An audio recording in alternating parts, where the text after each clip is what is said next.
Welcome to the Empty Netters podcast. Can you believe what this has become? There was a full 48 hours where I felt like I was like literally Superman. Jumbo loves playing Fortnite, so he gets on the sticks. Did TR show you the sauna cycle, or was that all? No, I invented that. Almost a year now that I haven't taken a body check. That's kind of nice. Finished tonight with some chicken fingers and a few Guinnesses. Ran into you guys, and that's where this pod came to life. Ice is ready, and we are back with another episode of the Empty Netters podcast, brought to you by BetMGM. We are remote. We are blown away because a lot of stuff is going on right now. I'm your host, Dan Powers, and over here, the newest member of the Empty Netters team. He's a Penguins fan. He's an absolute riot. He's going to become your new best friend as fast as he did ours. Evan Watkins, welcome to the bench, buddy. How we feeling, boys? How was the flight back? The flight back was actually not bad at all. Agree. We'll get into it. Before we get into it, we'll get into this guy over here. He's fully decked out. He's also so old, and he's snoring so bad these days that he had to buy a special anti-snoring pillow. The guy's deteriorating before your eyes. Chris Powers. As always, also doesn't work. Also, I thought it did work. no, doesn't work at all. Doesn't work at all. And I don't think I'm deteriorating, though, according to you, Dan. Because I was like, oh, I think I snore now. And then you were like, no, you always snored when we were on the road. And I was like, oh, it's baseline. Yeah, that's actually no deterioration. That is fair. Like, you do snore, and it's bad, but there is the reality that we're just like, oh, he always did that. Ev, listen, guys, we got some great stuff to get into. We're going to get all into the Stadium Series. Spoiler alert. Probably the greatest outdoor game of all time. Certainly the best one that we've ever been to. Cannot wait to talk about it. You asked about the flight, and I just got to say, just a quick shout out, quick plug. I know I'm late to the game, but I finally watched Shrinking. I don't know if you've seen that. Mm-hmm. I ripped through all of season 1 on the flight. And You man, actually did pump that, dude. That was crazy. yeah, I watched the entire season, and the second we are done recording this, I am going to get under a blanket and continue watching the show, because apparently season 4 has just come out. I don't know why I'm surprised, because Bill Lawrence is maybe my favorite creator of all time, given how much I love Ted Lasso, and everyone in that show is so fucking good, and I just absolutely love it. It is so feel good. It's just great. It gave me every feeling that I've ever needed, and high recommend. High recommend to the folks is what I'll say. Yeah, I love Harrison Ford on a TV series is fantastic. Never thought I'd see the day. Was it done? Or like, how far into Shrinking are we? I think season 4 just came out, so like I've got fucking time to grind, baby. So we're humming along still. Yeah, big time. Big time, big time, big time. Speaking of big time, the hot ice is big time. We've got lots to get into, folks, so let's not waste any time. We're going to get into the Stadium Series in a little bit, but first and foremost, had some breaking news. But even before that, Dan, even before that. Oh, I don't even want to do this, dude. You're going to bring up this rat scumbag again? Yes, we did this last year. I know, dude. I just want Evan's take. Evan, happy Groundhog Day, man. Happy Groundhog Day. Oh, yeah, that's today. Yep. And unfortunately, Punxsutawney Philly saw his shadow, so we're fucked again. And I love that tone of voice. Evan doesn't give a shit about Groundhog Day.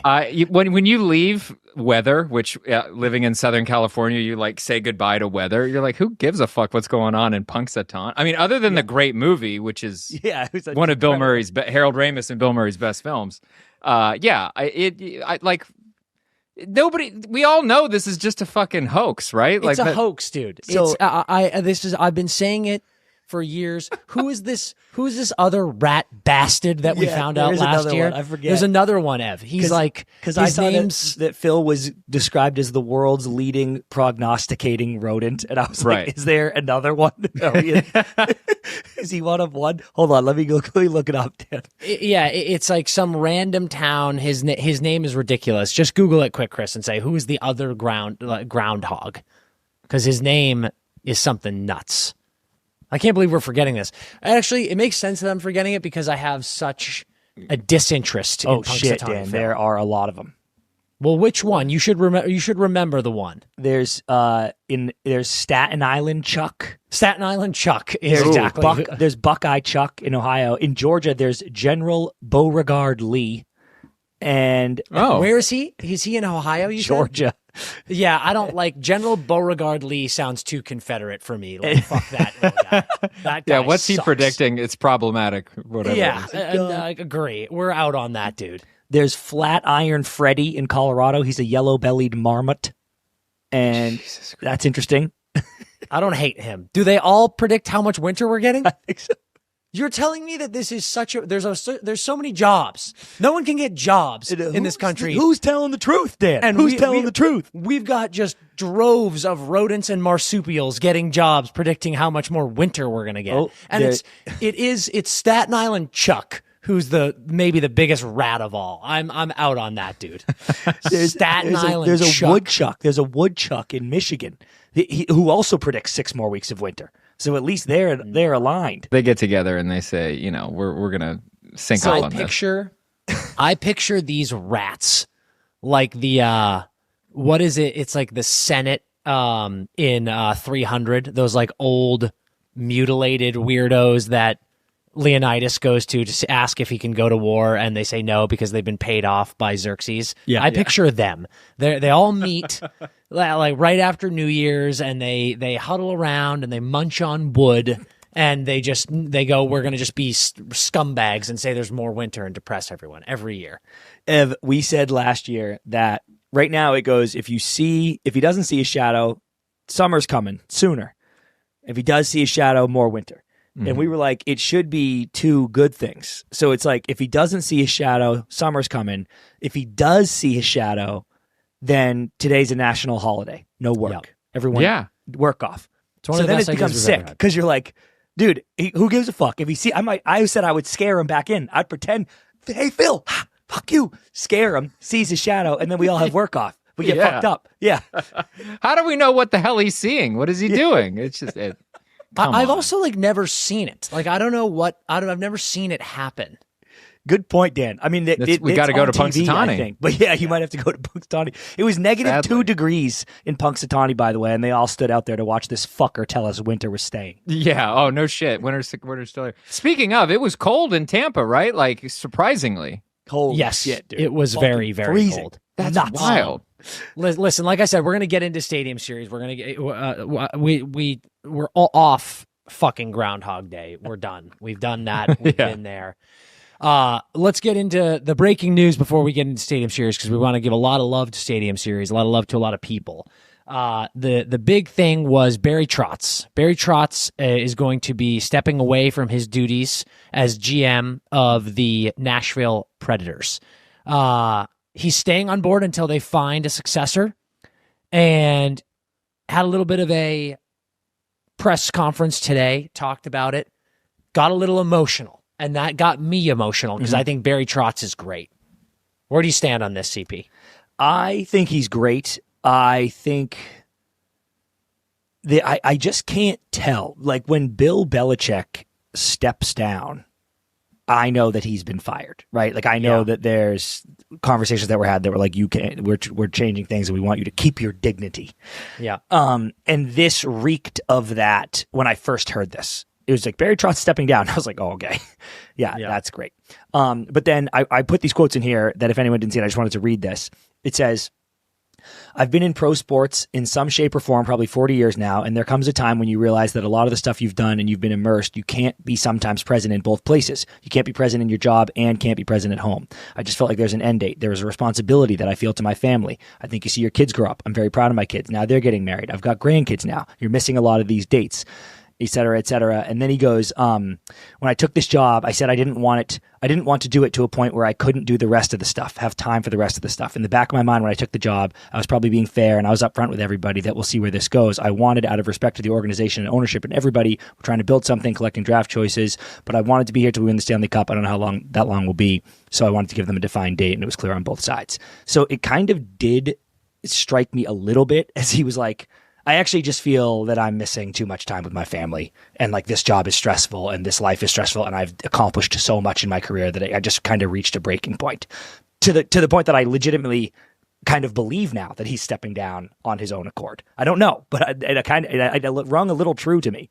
I think it totally rings true. I think I saw some journo tweets and shit that was like, if you're a good player doesn't mean you're a good coach. If you're a good coach doesn't mean you're a good GM, this, that, the other. And I know a lot of people had a ton of high hopes for Trotz when he went there and took that role with Nashville. I did.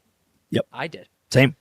But I love this, man. The guy wants to spend time with his family. I will believe that as long as I fucking want, because I think Barry Trotz is great. I think Nashville is great. It's a great town. It's a great team. And if my man wants to go kick it with the fam, I'm going to support that. And I can't wait to watch the search for the new one and watch Nashville rise back in the ranks. It's going to be exciting times. Do you think, I mean, I guess you've kind of always put them out, but I've really enjoyed this resurgence. And remember, he was like, I need more shit from these guys. Yeah. And they're 19-11-2 since then. They're only 4 points back in the wild card. I've really enjoyed this run they've been on. That's the only thing that's weird on the timing for me, where I go, even if you are kind of missing your family, I'm like, dude, don't you just ride this year out and like see if you can get the boys in playoffs without any distractions? No. Because he wants to be with the fam, dude. Yep. Like that. That's why you shouldn't think any of this is sketchy. Yeah. They're starting to buzz, and he's like, I got to step away. I got to go be with the fam. They can focus. They focus on them. That's when you know it's legit. Okay, I buy it. I'm rooting for Nashville. I'm rooting for him. I hope he. I know he's going to stay on in like an advisor. He won't be away from hockey and completely. Yeah. He's too much of a hockey guy. He'll be around. I think he'll be around, and I think the new role will be great. And I'm just excited, man. I'm excited about Smashville getting back on track. The question is, are they going to be sellers? Like, are we going to see a big mix-up like we've kind of talked about maybe they need? I can't tell yet. Me neither. But listen. I want him to coach his grandkids' team. I want him to fucking go nuclear and become like a serious coach of his grandkids' hockey team, bring them to 10 straight titles. And that will be his new agenda now. Some kicking and screaming shit here? Some Mike Ditka taking over a kids' team type thing here?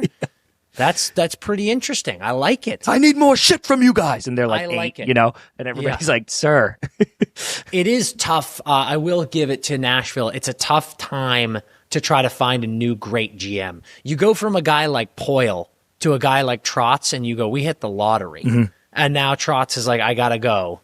And it's, we're through 55 games of the season, and you're kind of like, fuck. What if they offered it to you, Dan? What if you got an email that said you've been offered the position of GM of the Predators? It's like, how much was Trotz making? Like, it's millions of dollars a year. And then do you take it, or do you go, out of respect to the franchise and my incompetence, I will turn this down? I promise you, like I swear to God, I would pull a Maximus Decimus Meridius, and I would say with all my heart, no. Really? Yeah, because I just know that I couldn't. Listen, I love this stuff. I love this stuff. That's why I asked. But I am woefully underqualified for this type of job. I don't think I could handle the pressure. I don't think I would want the pressure. And I want better for the people of Nashville than me. I think you'd get drafted. I think you'd be the little bitch GM that's like fucking everything up. Yeah, I'd get bullied. You fucking lose all your picks. Wow. Draft day reference. That is We're going to try to do that every week for the rest of the season. Really? Yeah. Nice. So if we can just slide in a very authentic and organic draft day reference, that'd be great. I do want to I want to sewer Chris. He was watching draft day in his hotel room last night before we. I was, yeah. Oh yeah. I've said it before. You like that movie a lot. I like draft day. I like draft day because it feels like I'm playing GM mode. It's so ridiculous. It's ridiculous. And you telling me I'm not going to love some Kevin Costner and some Jen Garner? You're out of your mind. Did that movie have all the split screens? Yes. Yeah, tons of split screens, tons of transitions. Yeah, I think that's what put me off. I don't like that. I'm like, if I want to read a comic book, I'll read the draft day comic book. Thank you. Yeah, that actually would have slapped. I would have liked that more. I think people forget this. Shout out our boy, R.I.P. Chadwick in that movie too. Great in it. Great in it. Soon. Yep. God, fucking love him. All right, well, listen, Nashville. It'll be interesting to see what they do. But I've got high hopes. And all the best to Trotz because, again, hockey guy supreme. Let us dive into the icy tundra of Tampa and talk about this fucking stadium series. I don't even know where to begin. So, CP, I'm going to hand you the reins for a minute. Well, first and foremost, I want you to do your Sauron joke or your Sauron joke because it was so accurate. But just for reference, last year people were going, You guys know this scene when Sauron has his like crooked little fingers atop that the orb that Pippin steals, and he's just doing his thing. That was Gary. That was Gary this year, summoning the winter storms to both Miami and Tampa to somehow bring us unseasonably cold weather for the 2 outdoor games in Florida to make them both absolute bangers. And I don't know if you saw, they were literally heating the ice because it was too cold. That's how cold it was. You had to heat the ice because, for those who don't know, an ice rink, if it gets too cold, it can crack, which is like obviously dangerous for the players. But it was that cold in Tampa. Dude, it's crazy. This is we don't even put it on the rundown anymore usually, but like in our episode doc, the title of our news thing is always Hot Ice because it's from Rookie of the Year when he's like, you heat up Brigma. The ice cubes. It's the best of both worlds. And I could not believe, Dan, when we were here, they were like this, we are heating up the ice. Literally. And I was like, oh, wow, we did it. Hot ice is officially hot ice. The top story in our hot ice is literally hot ice. Yeah. We can end this podcast permanently now. Unbelievable. Listen, that was the most fun I've ever had in an outdoor game. Yep. And we've been to a bunch, but there are just so many people to shout out. And first and foremost, it's the Norcane team, and we're going to get all into them. But I do just want to take a quick second to tire pump the NHL. Yes. And I mean this sincerely.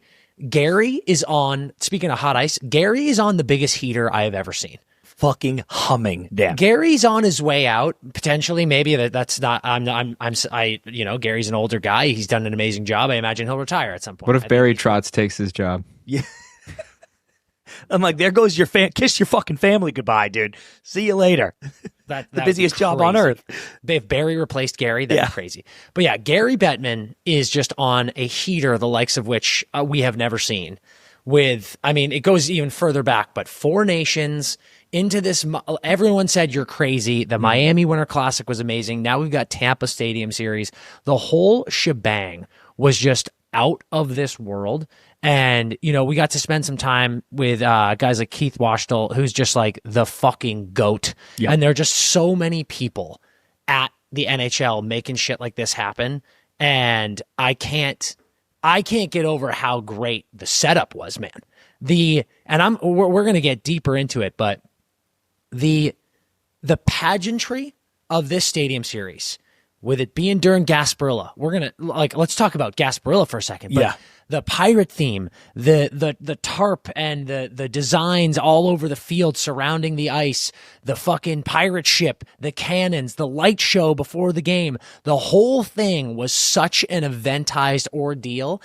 And it's got me thinking 2 things. Number 1, we got to be eventizing and putting more pageantry into hockey in general. I'm declaring this. I think once a week we need a pageant game. Once a week. It can be one random Saturday game, but we need themes. And I'm not talking gimmicks. I'm just talking fun. When the Bees guys rolled out in the Colonial uniforms, the Bolts players came out in the Bucks uniforms, that the boys are just having fun. Eye black on, toques and beanies whipping around in warm-ups. Who says we can't do that once a week? And I'm not saying I need all this production. I think a little bit of fun, a little bit of pageantry, maybe some costumes, stuff like that. Just add a little bit of zest into the game more. We need it. Dan, I would say don't even be so hesitant because Vegas does this every game.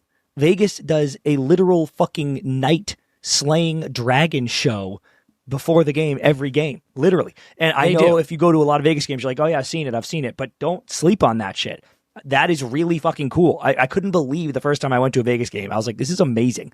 And why doesn't every team do that? It shouldn't be just Vegas. Do something sick before the game every fucking time. That's what I'm saying, man. I think once a week we need something like this. And a huge part of how unbelievable this was. Ev, are you aware of Gasparilla? It's like a pirate fest thing, right? Is that what it is? It is literally a pirate fest. Yeah. It is. We showed up and people were like, hey, it's Gasparilla. And I obviously the NHL knew this, and that was part of why all of the pageantry and the design and the costumes were like this. But it was, I didn't know what it was. I thought it was just because they were playing in the Buck Stadium that they were doing a pirate thing. And I'm like, yeah, that makes sense. But now we're out here. We show up to the hotel and there's fucking yo-ho and ahoy matey banners everywhere. We got people walking around with peg legs and barrettes left and right. Eye patches everywhere. And I was just like, wait, what the hell is going on? So it's like, I was like, is this Mardi Gras? And they're like, it's not quite Mardi Gras. It's more of just like a party. And I'm talking about the NHL doing more pageantry. Right. Is there a world where we as society need more citywide theme weekends on a regular basis? Absolutely. Outside of the NHL, you mean? Just outside of the NHL, just as in the world. Yes. Like, you're telling me if us here in Los Angeles, if in the entire city, they go blank weekend in April is medieval times weekend. Yep. You're telling me that wouldn't be fun? Well, we do have SantaCon. They do that. That is that SantaCon thing. But you're saying it's more than just that one. Yeah, like I'm saying, why don't we do once a month? Let's just like pick themes once a month and just have some fun. At specific cities though, right? Or do you mean like across the entire country, it's blank weekend? Because I think it's cool that this is in Tampa. I think it's like, oh, sick. Go to Tampa. You just, you threw me a curveball there that I'm not sure I can hit it, but I'll tell you this. There's part of me that loves the idea of they're in specific cities because then you can travel. There's also a part of me that thinks it would be pretty sick if it was just a nationwide medieval times weekend. You're inventing, because then what you're doing right now, Dan, is inventing holidays. You're inventing. You're going. This is weekend is Thanksgiving, and if one day we celebrate the birth of Jesus. It's called the return of Jesus' our Lord. Birthday. I think it's great. I think regionality is probably more fun because then you have the chance to delve into like the history of. We're boosting economies, Dan. Like, boom. I'm assuming there were pirates in Tampa Bay, right? They're not just making this up. See, that's what I don't know, but they must. I don't know either. I feel like there were rum runners in the Bay. You know, they were swooping to the Bay. But I'll tell you what, it's weird. Actually, maybe it's not weird. I was going to say it's weird because Tampa's on the west coast of Florida, but maybe that's exactly why it works because they're in the Bay and they're in the Gulf. Yeah, they're easier to hide that way. So all those Caribbean pirates were swinging up in the Gulf. Maybe is that possible? That's what I'm thinking too. Because Miami's too obvious. They're like, dude, I gotta get around, get protected. Miami's too open. Yeah, there's it's too open. There must have been. The regionality and maybe historical context could be more fun. Like we do Colonial Weekend in Boston. Right. And everyone dresses like colonial soldiers, and that could be fun. But nothing involving like a rodent that predicts shit, because that's. I was just gonna say, I was like, we have fuck that. Let's not do that. So my only problem with every city, if ideally we get 52 weeks, not ideally we get 52 weeks in the year, but let's say ideally we pick 52 cities. And everyone gets a weekend, and they get to pick their style. The problem is this is too much travel. That's why I think they need to be national weekends, so that everyone can enjoy. Yeah, I mean 52 is a lot. It's a lot. Like it could be 12 once a month. You're like, oh, sick. I don't know. This is but my larger point here is Gasparilla being a part of this stadium series was so exciting, and I think a huge part of that was because remember when we were in school? Remember when you were in college? You got so fired up for a theme night. When someone was having a theme party, everyone got fired up. And Pirate's a great one. Why did we stop doing that? So when I'm seeing all these cities, you got Mardi Gras, you got Southern Decadence in New Orleans. Yeah. We were there for bachelor parties. One of the most fun I've ever fucking had in my life. Awesome. And now you got Gasparilla. I'm like, this is what I'm talking about. Are they doing this in the South more? Are we fucking dropping the ball in the North? I went to school in Savannah, Georgia, and the St. Patrick's Day there was like probably behind Chicago and Boston. Pretty fucking insane. Really? Nice. Okay. I didn't know that. I was Savannah, Georgia pops off. Yeah, that's cool. Some of our Minnesota listeners, like does Minneapolis, St. Paul, Minneapolis, St. Petersburg, do they have like a Viking weekend? Do they have? I mean, I know that they do Midsummer, but like Midsummer's, tons of cities do that because it is a Swedish holiday, and that's great. But like, they should have a Viking weekend where they just fucking drink out of horns and drink aquavit and especially shit like in that. the summer, Dan, when you're on a boat anyway. Like it should be like in the middle of the summer. Raid a village. Yeah. Raid a village on a random weekend. Pillage. I think this was really cool because 100% this was planned. It felt like a happy accident, but usually Stadium Series is a little bit later in the year, but this year because of the break, I get them being like, oh, we got to move it up. Also, we want to move it up so there's a chance it's colder in Tampa. And then it just landed on the Pirate Fest weekend where the stadium you're in is a pirate mascot. And I was like, oh, this went really well. And I will say some people at the league told us this weekend that Tampa, the Lightning franchise, leaned in harder than almost any team they've ever worked with on one of these. And I just got to say, massive tip of the old pirate cap to them on that, because they took a chance on you, right? Like the league went, hey, we're going to fucking throw an outdoor game in Tampa. You never thought you were going to get that opportunity as the Tampa Bay Lightning. When you get it, fucking go all in. Don't be resistant. Don't be embarrassed about what, just enjoy it, do the show. And I thought they did that so hard. And I hope I hope and know they will be rewarded with much more after that, because that was awesome. Definitely. It was awesome. So getting into the game, like we said at the top, we got linked up with the Norcane team, and we had this whole unbelievable watch unveiling, their NHL specific watch, 1,917 of them made for the founding year of the NHL. All the details, if you didn't see it on our story, check out Norcane's page, check out all the stuff that we did with them, but they literally have ground up pucks in the band of this watch. There are so many hockey elements to all of the things, like things on the bezel, on the second hand. It's all just fucking unbelievable. This is, if you haven't seen the rollout that Norcane has done with the NHL, with the hockey world, working with guys like Sid, JJ Moser was down there, which was awesome because he's obviously playing for Tampa. He's a Swiss guy. They've got so much cool stuff going on. So we got linked up with them. And just a massive shout out to Ben, to Matthew, to Emmanuel, to Mark Streit, to Ty, like the whole fucking team. When we said at the top, this is the most fun I've ever had at an NHL event. It is, I would say, 99% to them, because we just had like such a sick crew. And it was unreal, Ev. Like rolling with those guys, because the event was incredible. We do a tour before anyone was there, tour of the arena, see the watch, like get up close and personal, see the watch, hear the whole speeches and all that stuff. And then like we ripped like a Top Golf day, team dinners, it just felt like, the crew on the road. It was electric. Always on time for everything. Yes, right? dude, we didn't miss a meeting. Never missed it. Unbelievable. We Unbelievable. did you're actually. wearing the watch now. Not the official NHL one, but I do have a Norcane on right now, and Nice. it's easily the best watch I own. It's fucking incredible. Yeah, I was like, I actually need that NHL one. Like, I will acquire cool. I don't deserve it though. Are you guys are watch guys? I love a watch, dude. I love it. Chris, Dan you're got me a so sick watch. full of shit, dude. I am a watch guy, and now Chris is trying to be a watch guy because he tries to do everything that I do. I was a watch guy before Dan ever was, because I was a watch guy at birth. I was born with a watch on. Fuck. And my mom said it was brutal, but I had one on. Wow. If that is true, then I can't argue this. That's born with a watch on. No, but it was just so fun. I love what we just said. CP was just like, felt like we were on the road with the boys, with the team. And it was just, everything we were doing was so fun. And I mentioned Keith from the NHL at the top, and we posted one of the stories during the unveiling of the new watch. He was talking about things that the NHL is doing, brands that they're trying to get linked up with, this one being one of them. And this whole thing had such a cool feeling of all the things the league is doing right. Just fun people that they're teaming with, great people that they're putting together to make awesome stuff happen. That's what this was. And the fact that it then led into one of the most electric games ever was hysterical. Like, the game starts, boom, Hagel, 11 seconds in, goal. It was incredible, dude. I was like, what the fuck? The place went nuts.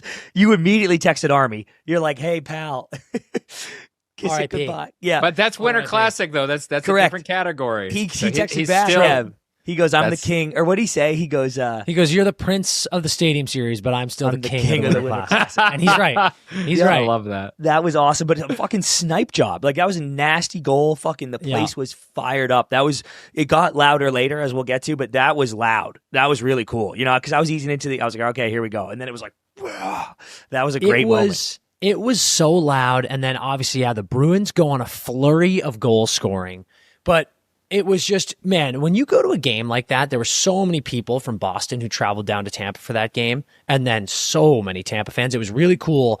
The Norcane team being in that, we were, sitting in the box watching the game, and people were like, damn, Tampa has some fans. Like, they were booing Boston so intensely. So that's just another tire pump for all the fans in Florida of both of these teams. It's amazing. But it's, when you have a game like this, you have that vibe of you want a show. You want the stars to show up. And it was just sick that, like, Cooch had a nasty game and a disgusting one-timer goal. Hagel had a nip. Geeky is fucking pumping in goals left and right. Pasta is dishing pasta and his 5-star service all over the place. Sway makes fucking 40-plus saves. Like, crazy. It was out of control. So Boston starts ringing it up. They get that lead. We get the scrum behind the net. So let's talk about it. We're going here right now. Yep. Let's talk about the best moment of our dear friend's life. Jeremy Swayman finally gets his goalie fight. He's been waking up every morning praying for a fight. Literally. Praying for a fight. He wakes up every morning fucking praying for a fight. The second he threw at Hagel and, like, Hagel pops him back and I see Sway get up, Dan, like, ran to the railing because he was like, Evan, I know it's about to happen. And I started when I tell people, you, like, watch this. When I tell you I almost fell out of the suite because I ran so fast to the edge of the window, I truly had to catch myself because the scrum was happening and we were all like, oh, sick. And then, Sway throws that blocker at Hagel. And then I saw Vasi and I was like, oh my God. And then saw Sway see him, and I was like, we're getting it. Like, we're going to get it. It's the Stadium Series. The refs won't break this one up. He's going to fucking get it. And then it happened. It was unbelievable. They were smiling. They were smiling immediately, kind of during the fight, but, like, right after, they were just like, you would think they just opened their Christmas morning gifts, you know? There was a part of me that was like, did they fucking plan this? Like, they looked so happy about it that I was like, was this planned? But definitely not. And it was great how Sway was like, I did not want to fight the fucking biggest and toughest goalie in the NHL for my final fight. But, I mean, there you go. Yeah. But it was fucking great. They both got some good shots in. Vasi got the takedown for sure, but they both got a couple good licks in. That's great. And dude, it was so good because stick text to the refs because I don't know if this has been publicly said, but it's the facts that the league is like, do not let them fight. Do not let the goalies fight. Break it up every time.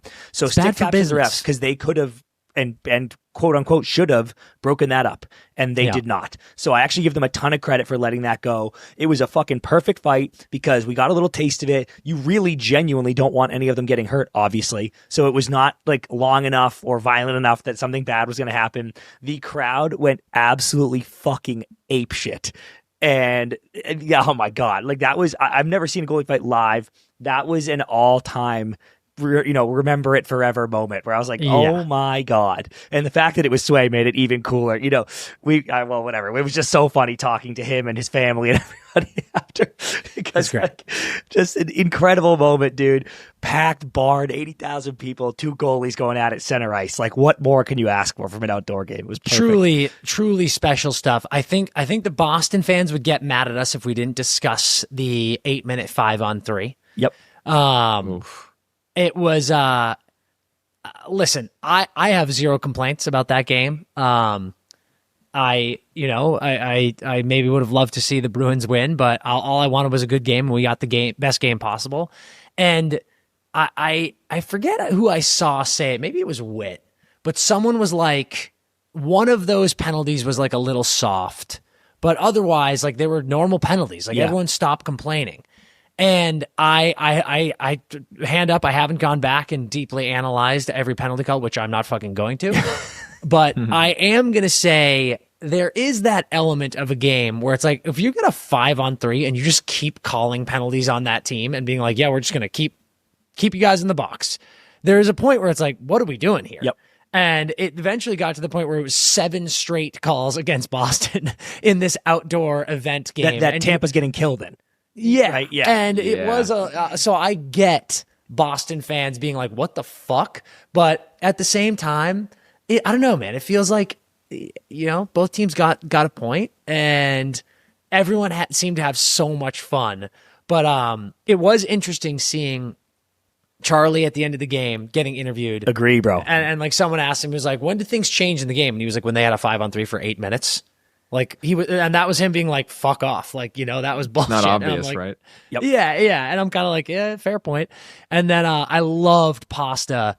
I think it was in overtime when Hampus got called for that really soft hook or hold or whatever they called.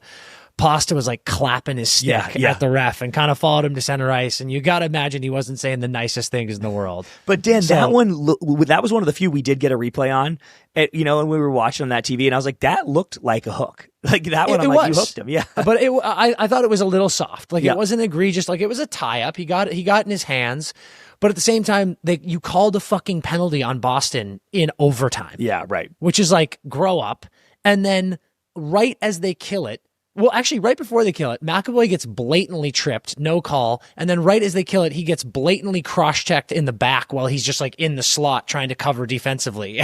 And like McAvoy gets up and he's like, are you guys going to fucking call anything? And then Hampus puts his stick anywhere near their hands and they were like, bang, penalty. And you're right, Dan, it sucks. Or as a Bruins fan, I was like, oh, it sucks the Bees lost. But it did feel like at 5-1, because you do Ev, the Winter Classic had the life sucked out of it by the Rangers just pummeling Florida. Right, like, okay. And it did feel like you were one more Bruins goal away from that place emptying and it being a totally like forgotten day. And then it was like goalie fight, lightning comeback, and then it turned into the sickest game ever. So it sucked, but for the Bees, but I was like, well, this was kind of awesome. Well, you did get to see them score a lot. So, I mean, at least it wasn't like a 3-0, you know what I mean? Like, and listen, like I said, I thought some of the calls were interesting, but at the end of the day, the Bolts guys have to score still, and they did. And it was so rock star that they got that done in the second period because, like Chris said, everyone would have fucking left. Like it was cold, it was getting late. It's Tim McGraw had already played. Like there's nothing else to wait for, dude. Yeah. So I was thrilled that they got that done. And then, we get to go to OT. We get to get a shootout, and the Bolts get a home ice win. They're 2-0 and out in outdoor games now. It was just it was a 15 out of 10 across the board. Here's some highlights for me. The bear claw scratches on the Bruins' pants. Cool. I thought that was awesome. That looked really sick. It looked like a Monster Energy drink a little bit. I thought it definitely did. You know what? Yeah. I wish you hadn't said that because now I do think that. And before I thought that, but that is cool. I once watched a video of a woman at a convention telling people that Monster Energy drink is satanic, and she like gave all these reasons with like imagery and all this stuff. Mm-hmm. Did she make a good case, Dan? She said some stuff, and as we know, everything you see on the internet with zero credibility and proof is true. So you should believe it wholeheartedly and just start going crazy about it. So yes, it is. So we correct. Yep, Monster Energy drink is satanic. Yes. Also, I can't believe we've gone this far without talking about this. John Cooper's fit. Oh my God, bro! Thank fucking Christ you did not let us move on without talking about this. I fucking loved it. I don't know if, I think this is kind of what the leaning in to me was, like the Lightning were doing it. I loved it, but I want your guys' take on it, and I want your take on this.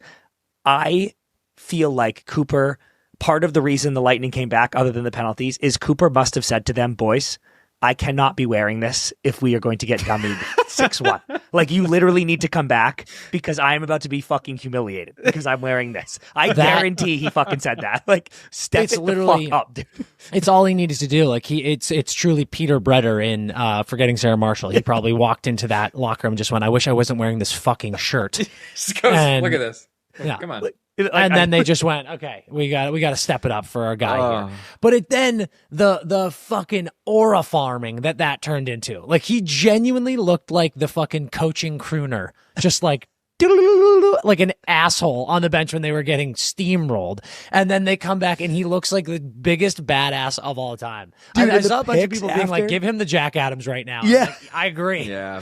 The picks, they had like stogies. Like, oh my God. Yeah, Like, that cigar smoke, I was like, wow. Insane, dude. I loved it. Did you guys hate it when you first saw it? Were you like, what the fuck? No, are you doing? Absolutely love. I told you, I turned around to you because he threw up the fucking rock on shit too. Yeah. And I'm like, that is another one of those things, man. I started this whole segment talking about how we need more pageantry and we need more fun. And I want to fucking, as we've said this year, Danny positivity. Being butthurt about stuff is out. Like, let's just like have fun and be fucking positive and fired up about shit. I completely and like that was agree. Awesome. I completely agree. I thought it was fun, and also he probably planned that before he realized how cold it was going to be, because he was showing some chest. He sure was. He was showing the little, those benches better have been heated, because I don't know how he survived back there. I mean, that was fucking whack. Well, they looked like they were on about 10 pounds of cocaine in those outfits. Yeah, yeah, correct. God, what a fucking flex. That was amazing. And then you had said, Dan, I'd never seen anything like this, and neither had I. That Pasta like penalty into game-winning goal into just kidding, we called a penalty. Yeah. He's like one of the craziest sequences I've ever seen in an NHL game, especially like at that, not that it's just a regular season game, but in that quote unquote magnitude of overtime of the greatest outdoor game ever. I'm conflicted on that one because, and yeah, then we'll move off of this game. That was just the strangest play ever. People are saying that they didn't hear the whistle because it was so loud. Maybe that's true, but it did just feel like everyone, including the refs, were continuing on with the play. Some people say that they think the slash by Pasta was like a definite slash. I thought it was a little soft. Yep. If you're gonna call that an OT, but like, if you're going to call it, you're going to call it. And they called it, and it is what it is. But it was just weird. It was like so weird. crazy because we couldn't hear it either. And no. I have seen one replay where I think it's Cooch who passes it over. Someone gets slashed, and they kind of like sent it back towards Cooch. Yeah. In that replay, Cooch very visibly stops as soon as the Bruins player picks it up. So like they must have blown it. Like you can see him hear something because he's like, oh, penalty. Yeah. So like 100% there was a whistle, but we couldn't hear it. So it looked so insane because we were like, oh, nice 2-on-1, Pasta hammer, goal. And we were like, let's go. And then everybody was like, actually penalty from fucking 8 years ago. And I was like, what? Dude? Yeah. Look, I'm not one to bash refereeing at all, but it did feel like there was quite a lot stacking against the Bruins from their end on this. I mean, just if you look at it in that way, but it's like, they're kind of like interpretive artists. I mean, if there was an AI referee who literally called every penalty that they could see, the game would be 5 hours long, right? So they have to pick and choose, and sometimes you get that. They chose. They sure did. Yeah, they did. Tough. Yeah. Well, listen. End of the day, unreal for me, for my money, best outdoor game of all time. Possibly, it's certainly up there. It's certainly the best one I've ever been to, and just massive. Pat on the back, stick taps to the NHL, to Gary, the Wizard, and most importantly to the Norcane team. Just so much love for those guys. You're gonna be seeing a lot more of the Norcane brand and the team with stuff with us. Couldn't be happier to be linked up with those guys, but just truly amazing stuff. Let's take a quick ad break, then let's get into some college hockey. Okay, I would like you to picture this for a second. You bet on your favorite player in the big game to score the first touchdown, but his teammate scores instead. Devastating. But unless with BetMGM's second chance promotion, you get your stake back if your first touchdown scores second instead. Unreal. Bet on any player to score the first touchdown in the big game, and if you're right, you win. Bang. What a bet. And if your player scores second, you get your stake back in cash.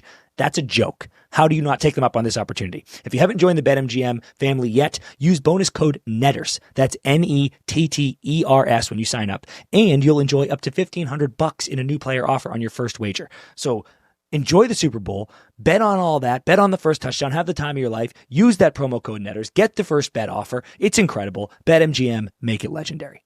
We are back, and it is time for Netter's College Puck Drop. We had an absolutely insane weekend, headlined, of course, by the Penn State, Michigan State outdoor doubleheader. The Chicklets boys were there, and the coverage was fucking off the charts. What G and the gang are doing with Chicklets U, and just the coverage of the college game is so huge for the growth. And they looked like they had a fucking blast. Had Gavin McKenna on. If you haven't checked that out, go check out that interview right now. But things did not go well for the Nittany Lions, CP. Oh, man, dude. Michigan State, don't forget, Michigan State beat them early in the year twice at home, and that was kind of a big swing when we were all like, oh, shit, Penn State's kind of fallen down a little bit, fallen down the rankings. So this was such a moment to punch back, especially with that environment. And Michigan State beats them 6-3 on Friday, and it went bad right away, Dan. Like, Michigan State goes up 3-0 in the first period. You just want to get ahead in those outdoor games, give the fans something to cheer about. Michigan State 3-0 first. Penn State ended up pulling it back to 4-3 at one point, but that was as close as they got. But then you still got Saturday. You still got Saturday to try to figure it out, and they end up dumping that one too, 5-4 in overtime. McKenna was buzzing early in that game, had a goal and 2 assists. Penn State's up 3-2. He's got 3 points, looking incredible. Penn State even went up 4-3, and then Michigan State tied it in the third and then couldn't be denied in overtime. So statement wins by Michigan State, because I am like, they might be fucking this, like they might be the best team in the world. They're so good. And listen, I hate it. I feel bad for Penn State because they put on a great show there with their outdoor game, and you always want to see at least the home team get one. Yeah. But listen, we talked about the fact that Michigan State had a little, they had their slip-ups. They swapped in the rankings with Michigan, and they're trying to get back on the horse. And at the same time, Penn State and Gavin McKenna have been surging back up the charts like a fucking freight train. And this was an immovable object and an unstoppable force hitting each other. And Michigan State was just the bigger donkey, and they fucking rolled on them. And getting 2 wins like that with all the pageantry, as we've been talking about, the pageantry, that's big stuff. So if I'm Michigan, I'm a little scared.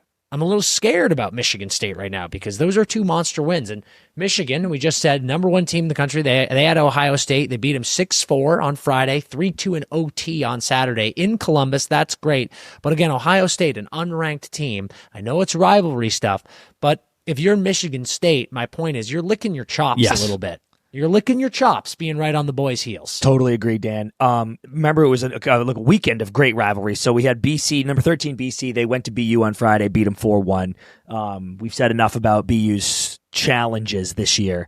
I love this BC team, and they look really great. There's going to be a very fun game right now happening. A couple fun games tonight we'll get to in a second, but we've seen that turn a Boston season around before, and hopefully it does again. And then number 11 Denver had number 7 Duluth at home, and Denver beat them 4-3 on Friday and 1-0 in overtime on Saturday. Those are 2 great games. But Dan, for the first time all year, for the first time since like week 2 or 3 of the college season, I am wondering if Duluth got overhyped. They surged so early, and I was ready to be like, oh my God, they are sneaky, one of the best top 3 teams in the country. Now I'm like, actually, you might not be that. You might be very good. You're the biggest Denver guy there is, though. Like you can't say that a couple losses to Denver is making you think that. Agree, but they've slipped the last 2 weekends. I think they've been like split, and then a tough place to play. Denver's nasty, but I'm just like, you want to be the big dog. You got to be winning all these games. It's tough to go in what needs to be a bounce back weekend. It's tough to go into Denver, and try to beat them. That's brutal. But fuck. All right, Duluth maybe on Fraud trouble. Watch. Yeah, maybe on Fraud Watch.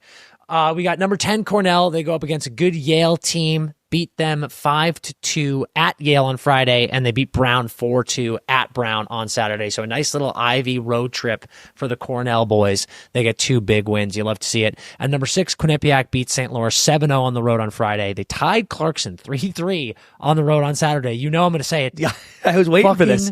Fucking Clarkson, man. This Clarkson is the biggest trap game in the country, dude. Trap city, bitch, when you play Clarkson. It's insane. It's incredible. I've been loving that, dude. That's like a flag on my notifications out every time. Like, who's Clarkson got? Truly. Number 3, Western Michigan, my Broncos. They beat Omaha 5-2 on Friday at home, but then they lost 4-1 at home on Saturday. Nothing to worry about, but first stumble in a long time for Western Michigan. They've been on an absolute scorcher. It happens. It does, and I don't think I'm going to PP whack them that bad because it's like not a good loss again, unranked team, but I'm not going to go too hard on them. Dartmouth, team we really liked, who's been slipping recently. They got a nice win against Union 4-2, and then they beat Rensselaer 3-1 on Saturday. Dartmouth kind of getting back in it, and then Minnesota State, Mankato, they beat Ferris State 6-1 on the road on Friday and 4-3 on Saturday. I won't rule them out pretty much ever. Okay, I like that. Okay, then we go to Wisconsin. Number 8, Wisconsin.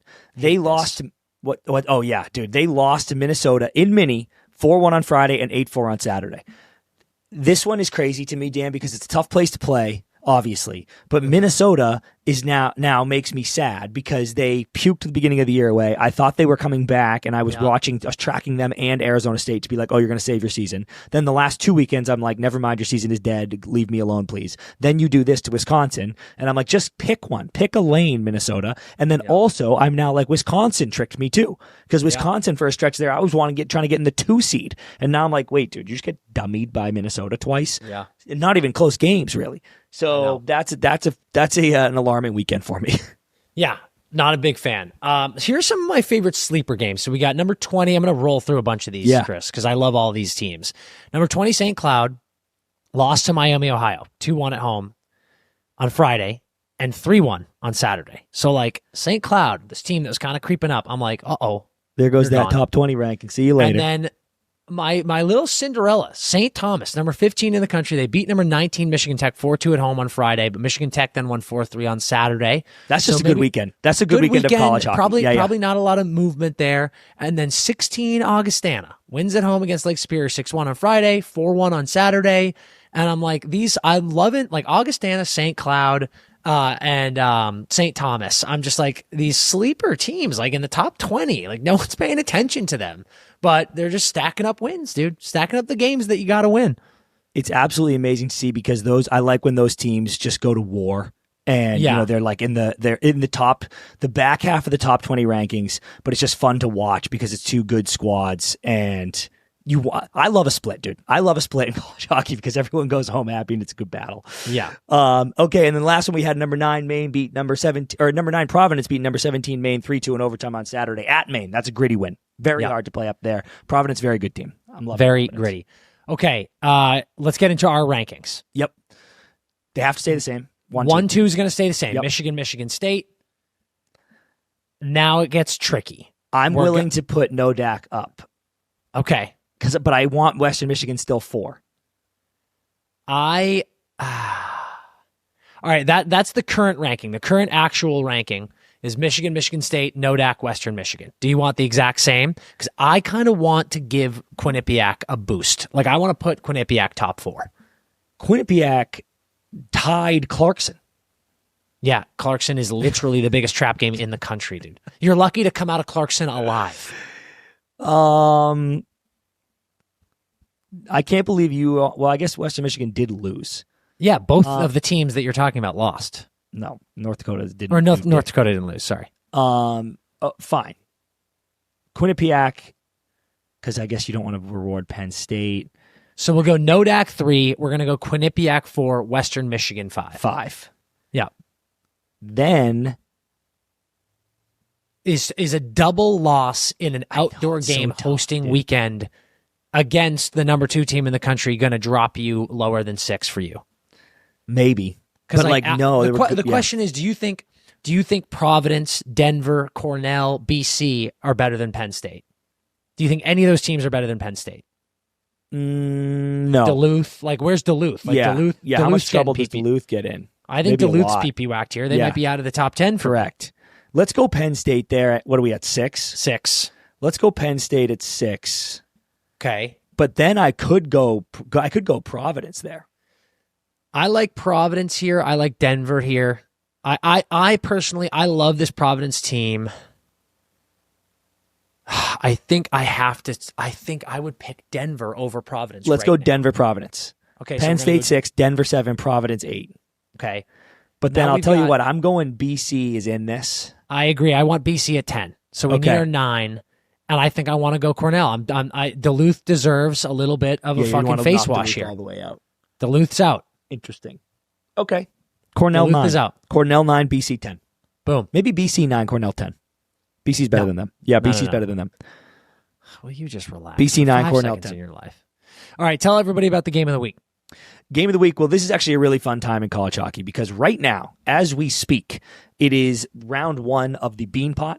The first round is Harvard versus Boston College and Northeastern versus Boston University. The winners of the winners play, the losers play, and the winners will be crowned the Beanpot champion. So if you are listening to this, you've already missed tonight's game, but I hope you're watching because you'll hear this on Tuesday morning. But they're playing right now. Then on Friday, this weekend, we have number 2 Michigan State and number 1 Michigan. On Friday, it is in Ann Arbor, and then on Saturday, it is the duel in the D at Little Caesars. So an all-time 1 versus 2 absolute numbies session in college hockey. That is going to be incredible appointment television. And then the following Monday, you get the Beanpot Final, which is such an iconic event in the sport and a appointment television thing if you are from Boston. And you heard Carl Wiseman say that it turned their entire season around. So, oh my God, if you are going to watch college hockey ever in your fucking life, watch Michigan State Friday, Saturday, and then watch the Beanpot Final on Monday.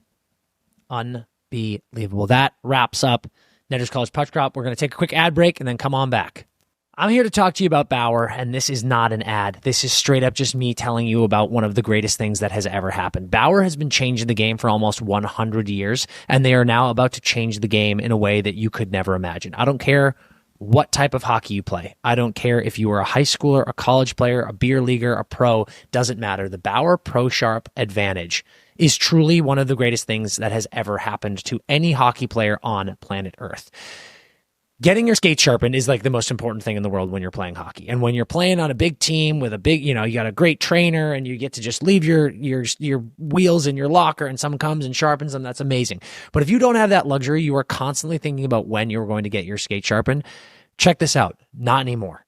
The Pro Sharp Advantage is an unbelievable skate sharpening machine that you have in your house, in your apartment, in your office, wherever you want it. This thing is giving you pro level precision at the touch of a single button. It's fully automated. It's factory calibrated with auto height adjustments. They have player and goalie settings. It's fast, consistent, and it's accurate every single time. I swear I use this thing every single time I sharpen my skates now. Every single player on my beer league team asks me to take their skates home and sharpen them so they don't have to deal with the cost of getting your skates sharpened at the pro shop, the lines that you find in the pro shop, and then also just finding the time to getting it done. So you can use this thing sharpen anywhere in your home, your office, your garage, wherever you want to put this thing. It is so easy to use. It has Wi-Fi, Bluetooth, and a mobile app for connectivity. It is unbelievable. You can track your sharpening. You can track what day you sharpen them. You can save your preferences so you can just stay dialed in. I can't begin to tell you how badly you need this thing. So many people, when we've posted about it, have been like, is this thing worth it? Do you actually use it? Yes. I do not sharpen my skates unless I am using the Pro Sharp Advantage. You should be doing it too. So go to Bauer.com. You are going to check out all of their amazing stuff. You've heard me talk about it at length. But this Pro Sharp Advantage is the thing that should be top of the list because it's going to make your life so much easier. Check it out today. I got to talk to you guys about one of the sponsors of this episode, and that is Liquid IV. Sometimes you just need to be on for an entire day. Dan and I were just at Stadium Series, and these trips are marathons. Up early for events, arena tours, interviews, all kinds of stuff, all the way through the day into the night of the game. And sometimes it's struggling to try to stay hydrated, and that's where Liquid IV comes in, because I reach for one as soon as I see those first signs of dehydration. And I know you know them. It's brain fog, fatigue, irritability, yellow pee, you're just feeling thirsty. This is when this comes in. Liquid IV is the only sugar-free hydration product on the market clinically demonstrated to hydrate faster than water alone. And Liquid IV's Hydration Multiplier Sugar-Free is designed to help you stay hydrated through these marathon days. And right now, if you go to liquidiv.com for 20% off, you just use promo code NETTERS at checkout. All right? It's that simple. These things are amazing because I can bring it on my carry-on. My carry-on, we flew to Tampa. My carry-on was packed full of these because I knew I had a long trip, 4-day trip, and these were going to come through for me every single day. And you can tell the feeling when you go from dehydrated to rehydrated. One of my favorite fantasy books I've been reading is Will of the Many, and you get this will shot into you, and now I'm super strong again. That is literally what I feel like when I'm reading that book. I think about just pumping hydration back into my body, and Liquid IV is so key in that, okay? Because and it comes in so clutch. Brain fog, 2 p.m., boom, time to hydrate. These are the times when I go, oh, I know exactly what to do. I grab my Liquid IV and I'm amazing. So if you want to show up and start to finish with hydration from Liquid IV, Hydration Multiplier Sugar-Free, you tear, you pour, you live more. You go to liquidiv.com and get 20% off your first order with code NETTERS. That's NETTERS at checkout. That's 20% off your first order with code NETTERS at liquidiv.com. Welcome back, everybody, and we are going to get into a little bit of not ice because we had a heated debate at the bar. This was the least heated debate of all time. Yeah, it was actually a complete. You know what? I was about to say it was a complete agreement. It also wasn't that, but it was a lovely debate. It was a lovely. Yeah. It was a lovely discussion. Yeah. Lovely discussion. Evan, what is the best time zone in the continental United States for sports watching? Mountain time. This guy goes mountain time on us. I didn't even know mountain time was in the running. That just blew my mind. I think it is. What's crazy is he might be right. He might be right. So hold on. So mountain time is so like if it's 5 p.m. here in Pacific time zone, it's 6 p.m. in Mountain. Yes. Yes, correct. And then it's 7 p.m. in Central, and it's 8 p.m. in Eastern. Yep. Yeah. Fuck, he might be right. Here's you slick son of a bitch. You might be right. Have you ever lived in Mountain Time, Evan? Absolutely not. So you've only done Eastern and Pacific. Yeah, generally in my life, yeah. Yep. You too. I grew up in Eastern, and I thought, that's the way the world works, dude. And this is sports watching only, but certainly part of the actual debate is it is the way the world works is Eastern time. Like when you wake up here in California, the fucking entire universe has happened before you wake up, and you're like, Jesus Christ. So growing up in Eastern time zone, I was like, this is when sports are on. Like you fucking do your day and you eat dinner or you you come home from work and whatever, and then the games begin. And so it made so much sense to me. And it took me a long time to adjust to Pacific. But then when you do, you get really addicted to that. Because I want that. I start itching at 4:00 when I'm home now in Maine. I'm like, where's the fucking Bruins game? And my dad's like, oh, buddy, you got 3 hours. Yeah. Yeah. Like, Jesus Christ. Talk to me about Mountain Time, Evan. What state your case. This is the evidence I'm going to put out. And this is mostly for weekdays. Because I feel like on the weekends, hopefully you can kind of make anything work. And game times get crazy. 4:00 for me to watch a hockey game is kind of hard because I'm still doing work, and I'm like, even if I'm not doing work, I'm like wrapping shit up. I'm doing whatever. If that game comes on at 5 my time, like sometimes you're off work. Hey, it's 5:00. Yeah. Maybe you're going out for a happy hour drink. Also, you can miss the first hour or two, right? Yeah. Game's on at 4. I don't know, man. There's a good chance I'm not going to get to that till like the last period, the last little bit of it. And then the issue is on the East Coast, if you're watching it directly after work at 7 or 8 or whatever, and you want to catch a West Coast game, you got to be up till 1, 2 a.m., which I used to do when I was a kid, and that was awesome. But now I'm like, I'm in my 30s, and I can't fucking stay awake past 11:30 anymore, no matter what. So I think Mountain Time is ideal because you get the best of both worlds, should you choose to go with that. The only problem is... I don't know. Colorado's cool. But there's not a whole lot else living. Like, where are you going to live? You know what I mean? Okay. I guess Arizona, I think, fuck me, I think he's on to something here. Because my entire stance in this area, on this topic, is based on the reality that I think anything that is too late just sucks. You want more? Don't we all just want more time in this life? That's what we all want. It's the most one inelastic thing, variable, Dan. It is the one thing that you can never get enough of. To quote Howard Stark, "No amount of money ever bought a second of time," and that is true. So whether it be a dinner, if you come at me with an 8:30 p.m. dinner reservation, I say, how dare you, Count Dracula? Why are you staying up so late? I want to eat dinner at 5:30 because then we've got so much time left. We've got the rest of the night. There's an evening still left to be had. I love a matinee. We're going to the movies. Give me a matinee. Give me a 6 p.m. movie time because then we get out and you can, get home. You have time to do stuff. So I was prepared to be like Pacific time zone is the answer because just everything is on earlier. We talk about football. When you wake up on Sunday and football starts at 10 a.m. and you just get to watch football right away, you get to watch it all day long, and then Sunday night football starts at 5:30 p.m. and it's over at 8:30. Yeah. Like you have a night, you can watch a movie after that. Sunday night football on the East Coast is ending at midnight on a Sunday. Yeah. That is insane. It's actually crazy. Why do we do this to ourselves? It's insane, Evan. So I was prepared to be like Pacific is the GOAT, but I kind of forgot about little old Mountain Time. Yeah, it's hiding in plain sight. I do think Central's great, but it's Central's still clown show. Central is for fucking clowns, dude. Yeah. Central just feels a little too much like, for example, Sunday Night Football, Central's like, it ends at 11 p.m. And I'm like, that's still too late, dude. Yeah. Like you guys are not fully committing one way or the other. What if you have OT? You're dead.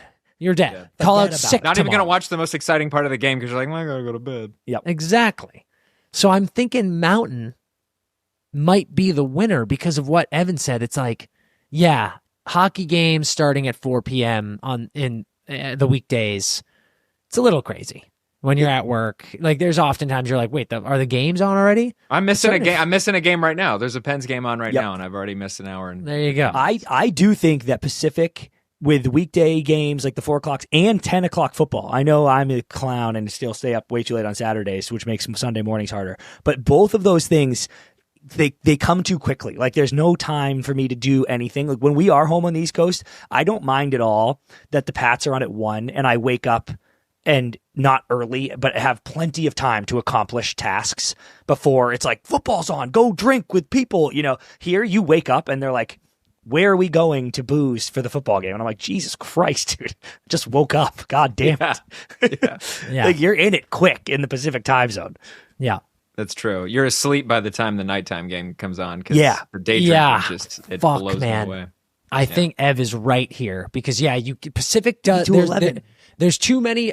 There are too many examples where you can make the argument that Pacific is too early, but I don't think you're hearing that in the mountains. No, agree. 5 o'clock, dude. It's 5 o'clock. That's the universal quitting time. I think the mountains puck drop. Is the Mountain time zone is the Goldilocks of sports watching time zones.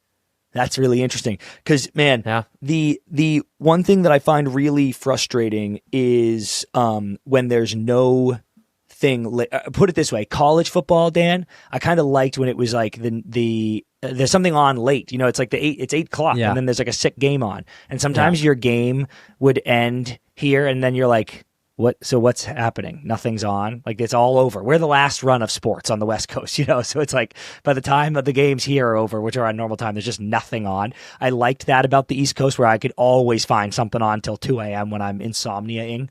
But you made a comment at the bar last night when we were sitting there, and it's like 1 a.m. and the Ducks are on. Ducks Vegas, and you're like, imagine if you are a Ducks fan who grew up there and then moved to the East Coast for a job. So you're like, the Ducks are my favorite team. And I'm like, you just have to sit up till 1:30 watching Ducks games 82 times. And I'm like, yes. Like, that is fucking you nuts. become a vampire. Yeah. You're hello, Count Dracula. Fucking crazy. Oh, it's absolutely nuts. Mountain time. Mountain time. Mountain time's the winner.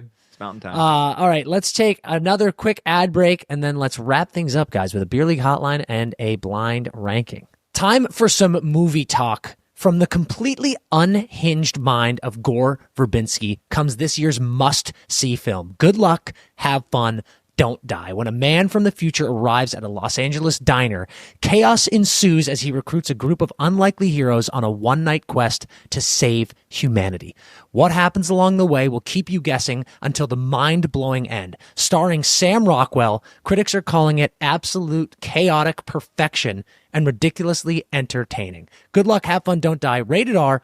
Under 17, not admitted without a parent. In theaters February 13th. Tickets are on sale now. Could I be more fired up to talk about an original, exciting, amazing movie starring one of my favorite actors from the chaotic mind of Gore Verbinski, Pirates of the Caribbean, The Ring, Rango? I mean, give me a break. This is as good as it gets. Dude, Pirates is sneaky, one of my favorite movies of all time. And then also, dude, Sam Rockwell, Dan, you and I both said this, but he's the most underrated actor ever, who I guess is maybe now finally rated, properly. But dude, Sam Rockwell in The Way Back just lives right here, lives here permanently in my brain. And that's what he brings to the screen every time he's on it. And this is one of those movies that, I don't watch trailers that much anymore because I just try to go in cold. But sometimes you're like, I don't know what this is about, and I just want to find out. This is one of those movies where I was like, what is this? Maybe I should watch the trailer. And like 20 seconds into the trailer, immediately shut it off because I realized how sick this was going to be. Yeah. And I didn't want to spoil another frame of the movie because I was like, oh my God, dude, This is a perfect premise with a perfect actor. I am telling you, folks, if you miss going to the movies, this is exactly why you do it. It's not another sequel, another reboot, a superhero movie. It's an original story with an amazing cast. If you're a fan of things like Ted Lasso, Atlanta, any prestige TV, you're going to love the cast of this movie. If you love Sam Rockwell like we do, you're going to love this movie. It's just incredible. Think about a ragtag guy coming back to save. This would be like if the state of the hockey world was in jeopardy, and instead of sending Macklin Celebrini from the future to save it, they sent me. Yeah. So it's just going to be as chaotic as humanly possible. So good luck, have fun, don't die. In theaters, February 13th. Get tickets now because this is going to be sold out everywhere. It will be the most fun you have in the theater in 2026. I promise you.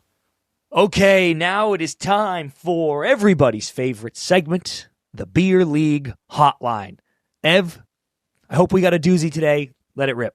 Been having attendance issues, and one night we only had 7 skaters. Someone on the team invited a woman to play with us. She's good. Since then, we ended up adding her boyfriend to the team full time. She is still in the group chat for subs.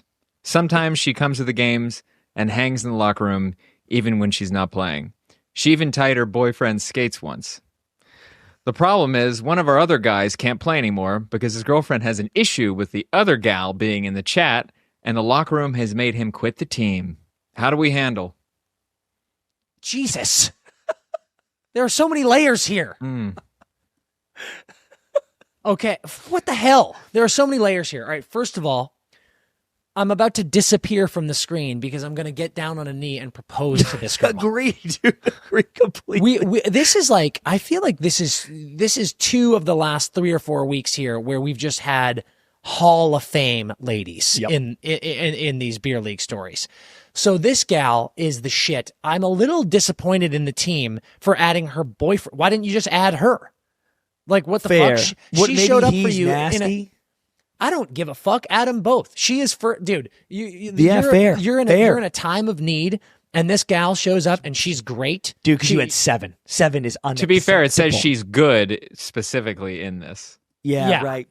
Well, that's good enough for me, though. Well, it's a beer league, right? Come on. Yeah. She's good, and also, Ev, she's showing up and hanging in the locker room, even on games where she's not playing. We always say, when it comes to beer league, you need to be good at something. You need to be good on the ice, or you need to be good in the room. It sounds like she's good at both. So what in the world are you not putting her on the roster automatic? So that's step number 1. Bump this gal up from rotation to on the permanent roster. Her boyfriend can be on the roster too. That's fine. That's my number 1 thing. My number 2 thing.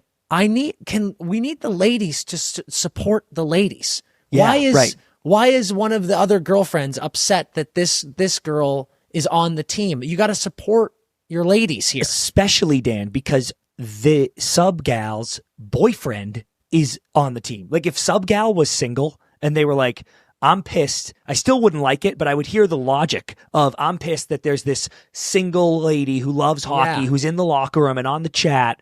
I don't like this. I don't like you being around that. I don't agree with that decision, but I see the logic. This girl is spoken for, and he's on the team, and he's friends with everybody. Like, we've seen crazier things happen, but should be nothing crazy happening in that situation because everyone is spoken for is present. Yeah. Jealousy is such a terrible, disgusting thing. We've got to work on getting it out of our lives. What I'm seeing here is a family. I'm seeing a family and a squad and a unit, and everyone needs to be supporting each other. So, since she isn't, though, and she goes, you can't play no more to the dude, what do they do? Because if they keep this girl in the chat, then this guy's off the team permanently. How do they go? Is he good or is he suck? Yeah, right. I mean, if he's...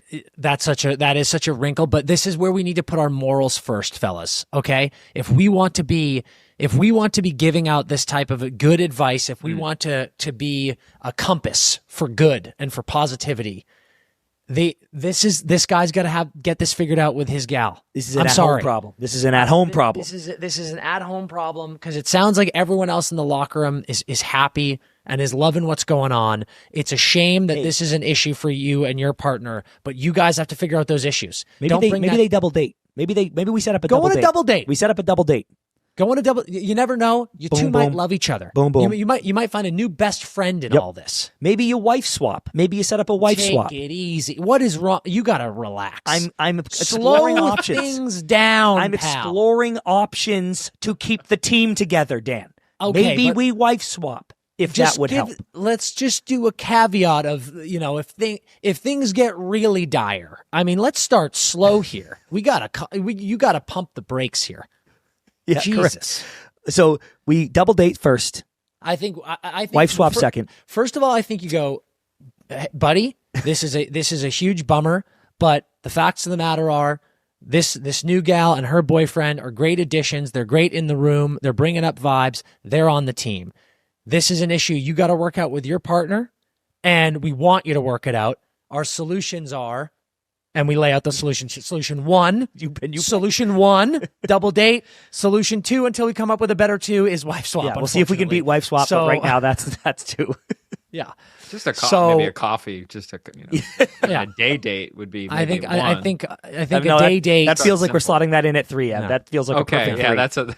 Yeah, I think maybe like a rotational basis on maybe you play one week, maybe they play the other week. Yeah, but she's got to stay in the chat, dude, and she's got to stay in the locker room because she bailed you out when you only had 7, and that is an angel. That's a real angel. Sounds like she's a beauty on and off the ice. You can't lose that. Very weird that she tied her boyfriend's skates once. I'm hanging up on that one too. I'm a little. I think it's cute as hell. I mean, really? maybe he was. What was he doing? Maybe they got there late, and he was going to miss the start of the game, and he had to tape his stick, so she tied his boots while he was taping the stick. I might have said back pain. Could have back pain. Could have back pain. Got back. So I shouldn't be playing. This gal is a fucking absolute. She's an angel. Weapon. We got to keep her. She's an angel. She's an angel. Yes. So at the end of the day, we see a path here where everyone lives happily ever after. We're going to work on that. Yep. I'm in. Okay, now we are going to kick it to a Bauer hockey blind ranking. We love a blind ranking just as much as we love our friends at Bauer because they give us incredible tools to make our game better. They give us a skate sharpener, but Dan, they give us the pulse. They give us the fucking beating pulse of hockey, the greatest stick I've ever used. Go check out a Bauer Pulse and enjoy this blind ranking. We, today, are blind ranking the most exciting moments in an NHL game. So things that get the fans, Dan, like absolutely off their feet, screaming, howling. Like rise as one. You can tell something special's happening when you were at an NHL game. Yep. This is Evbot's inaugural blind ranking too. So let's see how this goes. Pressure. Okay. Hit us with the first one. Mid-game penalty shot. Ooh. Great because there's a pause, right? Like there's like a full stop and then the ref goes bang, points to the middle and they go, oh, yes, we're getting it. I think that's a factor. I think that's a real factor. I don't think this is that high for me. Okay, you're just going to cut me down. No, it's... Cut me in half, Dan. Listen, it's cool. But I think the mid-game is important here. It's like... Well, they're better than penalty shots at the end of the game. No one gives a fuck about that. Well, what if it's tied? No, I mean like the penalty shots at the end of the game. Like we go to a shootout and there's penalty shots. Oh. No one cares about that. I think a mid-game penalty shot is probably more exciting than the shootout after overtime. You're probably right because it's more unexpected. Because you're like, oh shit. Yeah, it's special. It's a special thing that's happening. I'm still not going that high. I'm not going to go more than 3 here. I know we hate starting at 3. We do it all the time. But that might be Do you want to go move. 4? You could talk me into a 4 here, honestly. Well, yeah, I mean, I could be talked into it. I feel like I feel like I'm going to get horny at a lot of these things. So going low doesn't like. There's part of me that's like, are we going to hear that many that are that low? Yeah, maybe, maybe this one. Maybe this is a good one to go 4. Let's go 4. Let's go 4. Let's go. All right, 4. Hat trick. Okay. I guess kind of depends on the goal. You know, sometimes it's an empty netter. Sometimes, like, or oftentimes it's an empty netter. Okay. And it's still cool, but it's like. Okay. Yeah, they know. Empty netter is objective, but like when hats go on the ice, that's awesome. It's a moment. Yeah, it's a moment. You know what I'm trying to do here? You're right. You know what I'm trying to do here? Speaking of hats, I'm trying to put on my hat of I'm there. If I'm at a game and I have brought someone who has never been to a hockey game before. Great. What are the things I would be most fired? I think seeing a hat trick, I'd be like, oh, sick. I'd be like, this is a hat trick. Yeah. And then they see all the hats go on the ice and they're like, I forget who we were with, but we were recently at a game where a hat trick was scored and the hats went on the ice. And the person was like, do they get their hats back? And we were like, no. So like, that's an exciting moment. Yeah. So you actually swung me back around. I think 3. Yeah, let's go 3 with that. Let's go 3 with that. Three goals, 3 on the list. Perfect. Yeah, nice. Goalie fight. 1. It has to be 1, right? Like, I don't think that there is a single thing that gets the people going like a provocative goalie fight, dude. I mean, this is obviously very topical, but I think it's 1. A goalie fight is... I mean, I think a lot of the highest ones here are going to be goalie related, but a goalie fight, like I think a goalie fight's better than a goalie goal. Dan, a fight gets people, like when there's a fight in an NHL game, the crowd rises like it's 1. Crazy, yeah. And a goalie fight is insane. Yeah, we got to go 1. We got to go 1. Tying goal with the goalie pulled.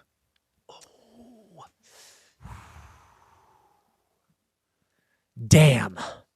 Dude, when this happens against you, it's the worst thing in the world. But think about the home crowd. The home crowd down a goal. Yeah. And it's like you're zinging around and that goes in. I actually think that's a comfortable 2 here, considering what we have left. Because that is such... You're high-fiving strangers when that happens. I know. I'm terrified now, though, that something electric is about to get the 5 spot. But this is something electric. Like, I don't think that is out of fear. Evan, you better have your 5 locked. Don't you dare change it. as in your next one. You better have it locked. You can't change it no matter what we do. Okay, so here's the thing. Either, because personally, Chris, if we go 2 here, I think we currently have a perfect list. And then I kind of agree, and we might get fucked. We are hoping something not that great comes up. Or we play it safe and put this 5. We sewer this. Awesome is coming up. So do we sewer this, or do we take the bird in hand perfect list and hope things go well? I think we take the bird in hand, dude. This is such a fun moment. When you tie that game, you are like, yes! Because you know you're going to win in overtime, which you often don't. But in that moment, I know I will. I'll let you make the decision. I just think about some of the game tying ones I've had as a fan, and they're fucking all time. I'm going 2. I'm going 2. 2. So our 5 last one. Yeah, our 5 is overtime winner. I'm sorry. No, you know what though? You know what? If this is like regular season OT winner, it's not guaranteed to be crazy electric. Yeah, but like now, a mid-game penalty shot is better than cheeks. Yeah. And to an OT winner. And like I just said, the OT winner is worse than the game tying goal. Like the next goal, like you'd think the OT winner that comes after would be better. Actually, you know what? The game tying goal is pretty exciting. I truly, honestly, I actually think goalie pulled game tying goal in like the waning seconds is more exciting than an OT winner. Yep. Sometimes OT winners are just like, oh, something happened. It's a 3-0 and game over. Yeah. Fuck. Not horrible. Not horrible. The worst. Not horrible. Not the best. If you're on the East Coast and the game is a West Coast game and it's midnight, the OT goal is like, fuck, finally. And then you just go, yeah, true. Yeah, it's right. Think of it that way. It's relieving. Yeah, that's right. pretty good. Okay. All right, not the worst. Not the worst. Decent little list there. All right, that wraps it up. Great episode. Evan, so pumped to have you on the show officially. Thank you, boys. This is great stuff. Folks, we've got some fun guests coming in our Thursday episode. We're going to be getting some really exciting things ramping up to the Olympics here. CP and I are headed out to Italy next week. Also, if you are in the LA area, live show this Saturday, 6 p.m. CP, tell them where it is. West Side Comedy Club, 5 p.m. meet and greet. You come early, you get some merch, you meet the boys. Everybody's hanging out. We'll have a few pops, and then we'll put on a show for the ages with a lot of laughs, a lot of hockey nonsense. So, folks, if you're in the LA area, you got some free time on Saturday, come grab some drinks, get a little pregame with us, meet and greet. Fun little episode. We're going to have a ton of fun segments. Then we'll take it off to the night and have a great time. We would love to see you there. And until we see you there, until the rest of the chaos of this week, there's one thing to do. Skate hard.